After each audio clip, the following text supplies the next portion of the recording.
U.S. knew of Saudi forces killing migrants, but kept quiet. Report. Here's a summary of the article.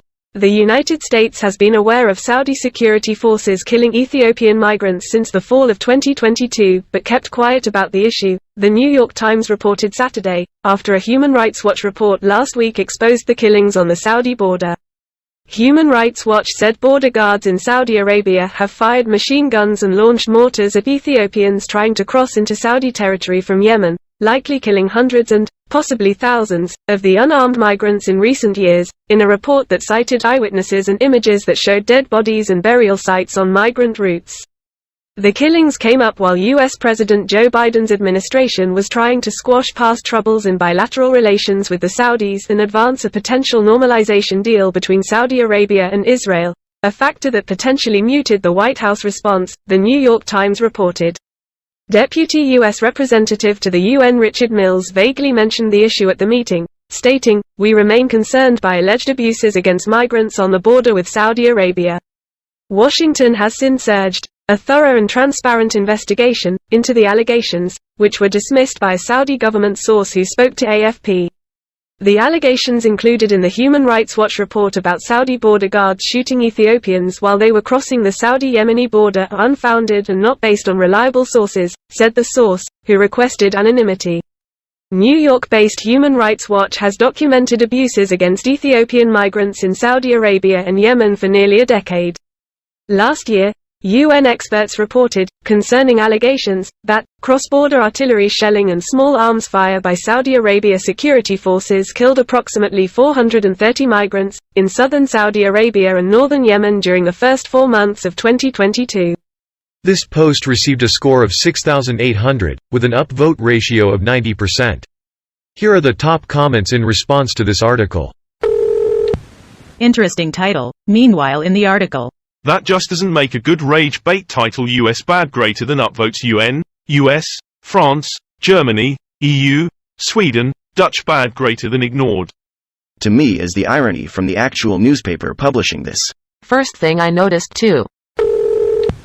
Guess who also knew about the killing? Saudi Arabia. Maybe let's get angry at those who actually did it and not support their sports washing. You know shit's bad when you're an Ethiopian and decide to travel through civil war-torn Yemen, because life was apparently even worse in Ethiopia. There's also a civil war happening in Ethiopia, unfortunately. Sad face. Ethiopian civil war is actually the bloodiest conflict of the 21st century. More people have died in that conflict than Russia versus Ukraine. US gets blasted for attempting to play world police, and gets blasted when we don't. Where is the outrage over the silence of the rest of the world? Why didn't someone else take action? Crickets. LMFAO literally. It's honestly embarrassing. Like, what do they want us to do? You expect us to bankroll Ukraine and all these other countries, that I'm fine with, but we can't be world police in every single affair. Greater than what do they want us to do? Not give missiles to Saudi Arabia. Especially don't keep giving them missiles after those same missiles are indiscriminately fired Yemenis. Yeah, I'll take it a step further, and will admit I don't think we should give any kind of weapons or training to any Middle Eastern country. I don't think we realize how responsible we are for the Saud family coming to power in the first place. Aramco, the Saudi oil company responsible for 43% of their GDP and allowed Saudi Arabia to enter the world stage, originally stood for Arabian American Oil Company, formed from Standard Oil of California. Saudi is our baby. I mean, the Saud family was already in power, no?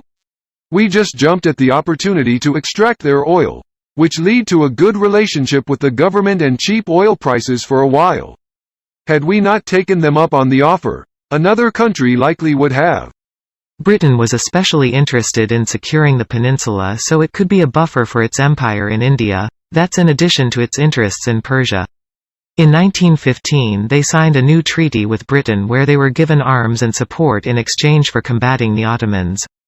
They used those same arms to snatch Mecca and the Hejaz kingdom in the west from the Hashemite dynasty. So the Saudis were always a critical part of British strategic policy and projection into the Arab world even before petroleum became a thing.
We love you more.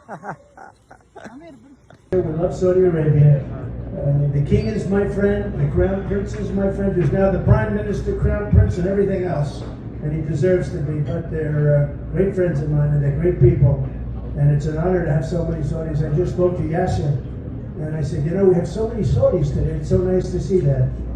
They love us, and we love them, and it's an honor to have you all. Thank you very much for coming in. Gary, we were not going to, in fact, sell more weapons to them. We were going to, in fact, make them pay the price and make them, in fact, the pariah that they are.